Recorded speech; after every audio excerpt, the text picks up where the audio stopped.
In this video, we're going to talk about for loops, what they are, when the right time to use them is, and just basically why they're useful. So a for loop is a control structure that allows us to loop for a certain amount of time, or not a certain amount of time, but like a number of times rather. So an example of a for loop, this is the syntax for it, is we put for, and then we have our initialization expression, which is something like int I is generally used within the industry. It stands for iterator. When we iterate, it means that we go across a set of data, and so we use an iterator to iterate across those. And so I'll just initialize it to 0, and then we put a semicolon. And then we have our test expression, our Boolean expression, or rather our conditional statement. And in this we put something like I is less than, and so I want this to run. We'll say we'll have it run 5 times, and so we'll say I is less than 5. And then we'll go ahead and do I++, or we can also do ++ I. They are actually about the same. Some people say that ++I gets a tiny bit better performance, is a little bit optimized. And that could be the case, and so we'll go ahead and just put that.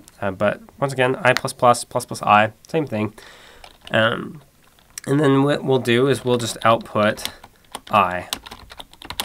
And so this should count from 0 up to and including 4, but not including 5, because this will start at 0, and it will run the first time where I is 0. And then the next time it runs, it will increment by 1. So I will then equal 1. And I will still be less than 5, so it will go ahead and output, and I will equal 1. And so we'll see 0, 1, 2, 3, 4. And then after it runs the 4th time, or the 5th time really, I will then get incremented. I will then equal 5. We will compare 5 and see if it is less than 5, which obviously it isn't. And so then we will break out of the loop, and we will end our program. So let's go ahead and run that. And so once again, we see 0, 1, 2, 3, 4. Now this might seem kind of a hassle, because if I want to do 1 through 5, then it seems like I would want to do, 1 and less than 6, and that is one way to do it. We could also do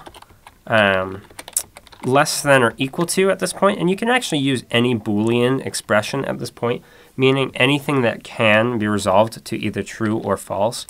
And so you can see we can get 1, 2, 3, 4, and 5. The difference between this and a while loop is that a while loop only checks the Boolean expression. And so any initialization expression or update expression you'll have to do by yourself, kind of manually. This just built it in there for you. And so why this would be, or I guess the case that this would be used for as opposed to a while loop, is that if you're iterating for a specific amount of iterations, like for a fact that, okay, well I want my for loop to run 10 times, or I want my loop rather to run 10 times, then a for loop is a better way to go than a while loop, because you're going to end up treating that while loop like a for loop, so you may as well just use a for loop. Whereas a while loop will be better for something like you want to run while something is true. And so if you just think about that logically, like, oh, I want this to run while such and such, then you know that you're going to use a while loop, as opposed to, oh, I want this to run for, then you know that you should be using a for loop.